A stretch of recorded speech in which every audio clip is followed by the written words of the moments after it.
বাবার বাড়ি থেকে চলে আসার সময় মনটা আমার প্রতিবারই এতটা খারাপ হয় যে আমি সেদিনের কোনো ভিডিওই নিতে পারি না। যাই হোক, আমি হচ্ছে বাড়ি থেকে আমার ভাবি সহ আমার ভাইয়ের বাসায় ঢাকা পর্যন্ত এসেছি। এদিকে আমার হাজবেন্ড আমাকে নিতে আসবে, কারণ চিটাগংয়ের এদিকে বাস ট্রেন দুটোই হচ্ছে অনেকটাই ফাঁকা থাকে। তার মধ্যে এখন বৃষ্টির দিন, কে আর ওইদিকে ভ্রমণ করতে যায় বলুন? যার কারণে সে আমাকে ঢাকায় নিতে আসবে। এদিকে আমি দাঁড়িয়ে আছি, ট্রেন আসার অনেকটাই লেট। আর এখানে কত মানুষকে যে দেখতে পাচ্ছি, কত অসহায় মানুষ যে এই স্টেশনে জায়গা নিয়ে যেখানে সেখানে পড়ে শুয়ে বাচ্চারা ঘুমাচ্ছে, এগুলো দেখে আমার কতটা খারাপ লেগেছে। এখানে দাঁড়িয়ে দাঁড়িয়ে এগুলো দেখতে দেখতে আমার সময় পার হয়ে যাচ্ছিল। ট্রেন আসার অনেকটাই লেট করে ফেলেছে, যেখানে হচ্ছে 20 মিনিটের মতো লেট হয়ে গিয়েছিল।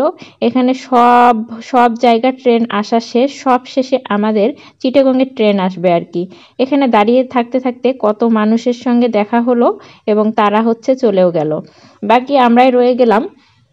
যাই হোক, এখানে দাঁড়িয়ে থাকতে তেমন একটা খারাপও লাগছিল না। অনেকে দেখুন কি সুন্দর করে করে নিজের ব্যাগের উপর করে করে বসে আছে। আর এই বাচ্চা দুটোকে দেখে আমার এতটাই খারাপ লেগেছিল, তাদের কোনো বালিশ নেই, কিছু নেই, এত লোকজনের মাঝখানেও তারা কি সুন্দর নিশ্চিন্তে ঘুমাচ্ছে। আসলে তাদের জীবনটা একটু অন্যরকম। এখানে কিছু বাচ্চা আছে যারা হচ্ছে একটু উচ্ছৃঙ্খল টাইপের, বাট সবাই নয় আর কি। এখানে দাঁড়িয়ে দাঁড়িয়ে আবার বাড়ির কথা মনে পড়ে গেল, আমার ভাতিজার কথা মনে পড়ে গেল। আমার মা আসার সময় আমাকে একটা কথা বলল, যে কথাটা শুনে আমার আরো বেশি মন খারাপ হয়েছিল। যেহেতু আমার ভাতিজা, আমি, আমার ভাবি কেউই আমরা বাড়িতে থাকবো না, এবার বাড়িটা প্রায় ফাঁকা, শুধু আমার ছোট বোন সে থাকবে। আমার আব্বা নাকি বলছে যে মেয়ে তো কাছাকাছি বিয়ে হয়েছে, কিন্তু থাকে তো অনেক দূরে, বাড়িটা একদম হচ্ছে ফাঁকা হয়ে গেল। আমার আব্বা বলে মেয়েদেরকে কাছাকাছি বিয়ে দেব, কিন্তু সবাই আমার কাছাকাছি থাকবে। কিন্তু আসলে দেখুন যে এমন বিয়ে হয়েছে ঠিকই কাছাকাছি, কিন্তু আমি থাকি এত দূরে যে যাওয়া আসা করতে প্রায় 14 ঘন্টা লেগে যায়। এই কথাটা শোনার পর আমার এতটা খারাপ লেগেছে যা বলে বোঝানোর মতো না। আসলে বাবা মায়ের অনুভূতিটা একটু অন্যরকমই হয়ে থাকে। তারা সন্তানদেরকে সারা জীবন আগলে রাখতে চায়, কিন্তু পারে কি? পারে না, কারণ মেয়েদের জীবনটা এতটাই হচ্ছে খারাপ। আগের দিন রাত থেকে আমার আম্মা চুপি চুপি কান্না করতেছিল, আমি কিন্তু একদম বুঝতে পারছিলাম। আমার দেখে খুব কষ্ট হচ্ছিল, কিন্তু আমি আসলে আবেগটা একদম ধরে রেখেছিলাম, কারণ আমি যদি ওখানে ভেঙে পড়ি তাহলে আমার মা আরো ভেঙে পড়বে। আমার মা 1 সপ্তাহ আগে থেকে বলছিল আর কিছুদিন থেকে যেতে। এদিকে আবার আমার হাজবেন্ডের খাওয়া দাওয়ার সমস্যা হচ্ছে, এখন কি যে করি দোটানায় পড়ে গিয়েছিলাম, কিন্তু সিদ্ধান্ত শেষে নিয়েই নিয়েছি যে হচ্ছে চট্টগ্রাম চলে আসতে হবে, কারণ তার খাওয়া দাওয়ার অনেক সমস্যা হচ্ছে।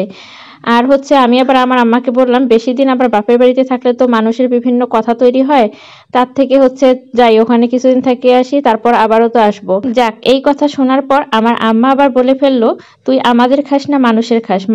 মানুষ কি তো খাওয়ায় যে হচ্ছে মানুষের কথা শুনতে হবে? আমি আমার আম্মাকে বললাম, কেউ কিন্তু আমাকে এরকম কথা বলেনি, কিন্তু মনে হয় যে এরকম কথা শোনার আগে সবকিছু হচ্ছে ব্যালেন্সে নিয়ে আসা উচিত আর কি। আমার আম্মা বলল, ব্যালেন্সে নিয়ে আসার কিছুই আমি নেই মনে করি, কারণ আমার সন্তানেরা আমার কাছে থাকবে, কয়দিন থাকবে না থাকবে এগুলো আমাদের ব্যক্তিগত ব্যাপার, মানুষের কথা ধরে কোনো লাভ নেই। যাই হোক, আমার আম্মার কথাগুলো শোনার পরে আমি চুপচাপ বসেছিলাম, কারণ হচ্ছে এখানে আসলে বলার কিছুই নেই আমার।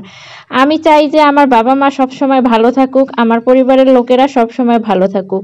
এই ভালো থাকার মাঝে একটা নিজের মাঝে অন্যরকম শান্তি কাজ করে। আমি অনেক ছোটবেলা থেকে পড়ালেখার জন্য বাইরে ছিলাম, যার কারণে আমার কাছে মনে হয় বাবা মার কাছে থেকে সবসময় ভালোবাসা নেই, ভালোবাসার অভাবটা মনে হয় এখনো আমার পূর্ণ হয়নি, এরকম মনে হয়। যাই হোক, আমার আম্মা ভালোবেসে অনেকগুলো আম দিয়েছিল, আমগুলো এখন ঢেলে রাখছি।